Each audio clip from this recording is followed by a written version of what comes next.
2021년 대한민국 직장생활과 부동산에 관한 현실을 적나라하게 표현한 하이퍼 리얼리즘 스토리.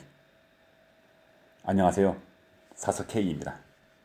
오늘 소개해드릴 책은 부동산 카페를 비롯해서 각종 커뮤니티에서 크게 화제가 되어 30일 만에 조회수 1000만을 기록해 주요 언론 톱기사를 장식한 강제 은퇴와 월급노예에 처한 직장인들의 실태, 있는 자와 없는 자로 전국을 양분화한 대한민국 부동산에 얽힌 그 이야기를 전해주는 송희구님의 서울 자가의 대기업 다니는 김부장 이야기라는 책입니다.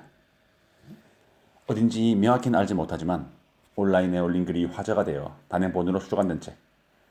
그리고 해당 온라인 커뮤니티에서 30일, 그러니까 대략 한 달 만에 조회수 1000만을 기록한 화제의 이야기. 조선일보 일면 메인을 장식하였고 현재 드라마, 웹툰으로 제작이 확정되었다고 하는 책. 브라운스톤 작가, 신사임당 유튜버, 유수영 배우 등등 다양한 분야의 많은 이들이 추천을 하는 그 책. 이 모든 수식어가 하나의 책으로 연결되는데요. 바로 이번에 소개해드릴 서울 자가의 대기업에 다니는 김부장 이야기라는 책입니다. 꽤나 길고 구체적인 제목에 이 책 뭐지? 라는 생각으로 우연히 접하게 된 책인데요. 3권 연작을 5일 만에 쉼없이 읽어내려간 정말로 재미있는 책이었습니다. 물론 그 안에서 이야기하는 김 부장을 비롯한 송 과장, 정 대리, 그리고 권사원의 이야기는 어쩌면 공감의 눈물도 흘릴 수 있을 정도로 많은 공감을 불러일으키기도 했지만 말이죠. 때문에 블랙 코미디처럼, 풍자 만화처럼 대한민국의 현실을 너무나 잘 보여주는 소설이 아니었나 생각을 해봅니다. 우선 1권에서 주인공인 김 부장. 네, 이 김 부장의 이야기는 한 개의 시선이 아니라 두 개의 시선으로 모이는 모습이었습니다. 꼰대, 가부장적인 아버지, 허영심 많고 승진에 목매는 우리의 김 부장. 하지만 다른 시선으로 보면 그의 숨겨진 많은 이야기들에 그가 불편해 보일지라도 그저 나쁘게 보이진 않았습니다. 동기인 최 부장과 끊임없이 비교를 하고 자신이 걸어온 길만이 회사에서 살아온 길, 살아남을 수 있는 정답의 길이라고 믿는, 변화보다는 보수적인 태도를 취하는 그야말로 고여있는 물, 말 그대로 고인물 그 자체였죠. 김 부장과는 다른 케이스로 어쩌면 이상적인 기업의 부장 이미지로 등장하는 최 부장은 어쩌면 이상으로 보일 정도로 김 부장은 너무나 달랐습니다. 집에서 만난 아버지, 회사에서 만난 상사, 어디에선가 만났던 아저씨 같은 느낌이었습니다. 왜 눈물이 나는 거지? 라는 말을 할 정도로 김 부장을 이해하지 못하면서 읽다가도 어느새 그의 인생에 공감이 가고 그에게서 우리 아버지의 모습을 보면서 참 치열하게 살아오셨구나 생각을 하게 되는 그런 김 부장이었습니다. 그리고 책에는 김 부장, 정 대리, 권사원, 송 과장 이외에도 다양한 여러 인물들이 등장하는데요. 출판사가 소개하는 그들에 대한 짧은 소개를 전해드리고 이야기 이어가 보도록 하겠습니다. 이들 인물의 성격을 간단히 파악하면 훨씬 이야기를 받아들이기 좋을 것 같았기 때문이죠. 네, 김 부장, 25년차 직장인, 대기업 부장, 보고서의 장인으로 불리며 한 번의 진급 누락 없이 일사천리로 부장 자리에 오른 그 자부심이 대단한 인물입니다. 그랜저 신형 블랙 세단과 태그 호이어 시계, 몽블랑 가방을 애용합니다. 입사 동기들이 한직으로 밀려나는 걸 보면서도 마음 한편이 느긋합니다. 왜냐하면 나에겐 상무님, 전무님이 있으니까. 임원들의 골프 회동을 맡아 준비하는 것을 자랑스러워합니다. 그리고 똑똑하고 사랑스러운 아내와 아들이 있습니다. 송 과장, 김 부장팀의 에이스. 일도 잘하고 동료와의 사이도 좋습니다. 그런데 어느 날부터 김 부장 눈에 이상한 장면이 포착이 됩니다.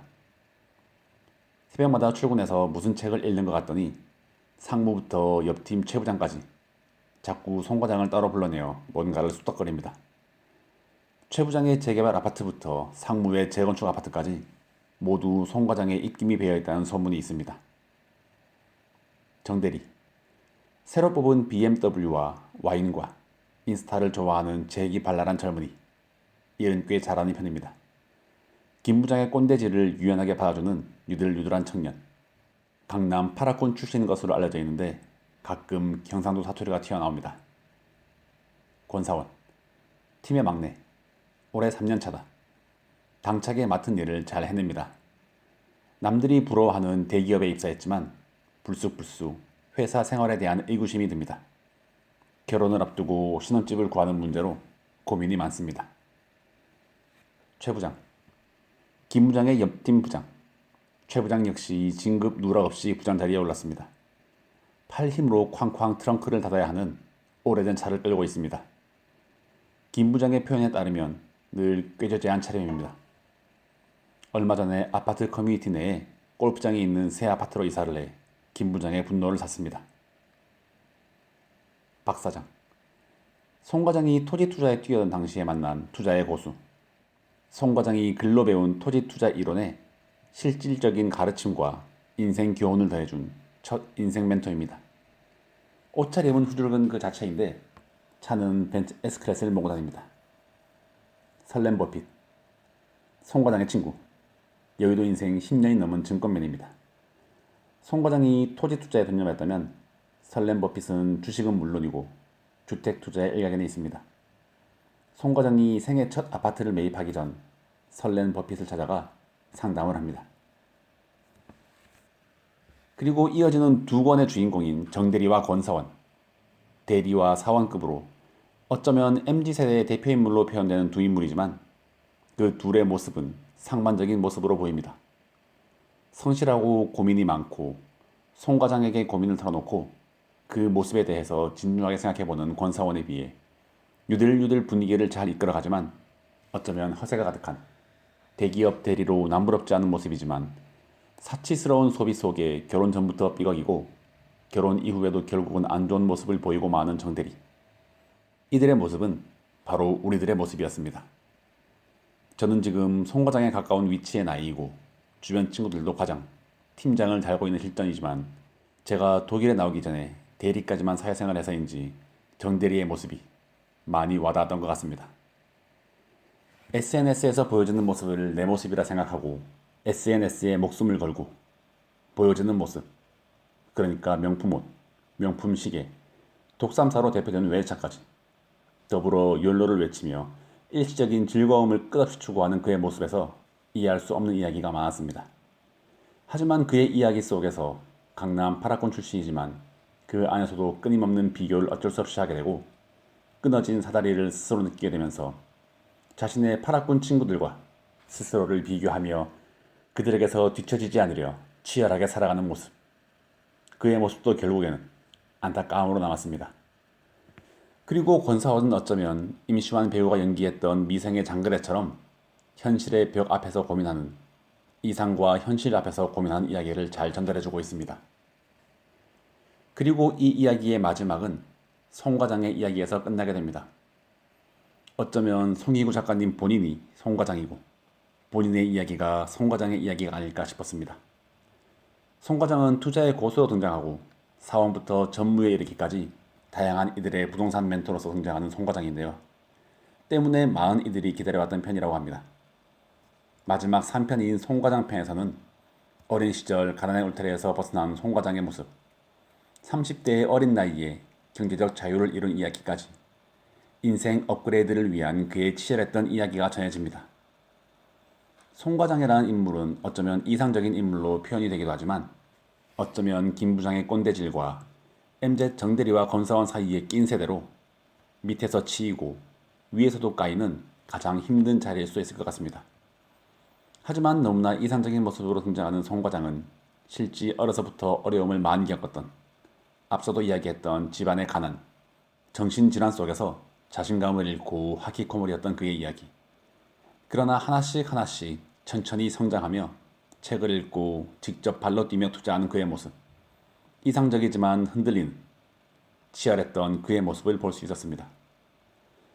하지만 그런 그가 어떻게 지금의 자리에 올 수 있었는지, 그가 얼마나 치열하게 살아왔는지 등에 대한 이야기를 접하면서 꿈을 잃지 않는 우리가 되길, 개천에서 용이 날 수는 있지만 노력 없는 용은 없다는 이야기를 전달해준 느낌이었습니다.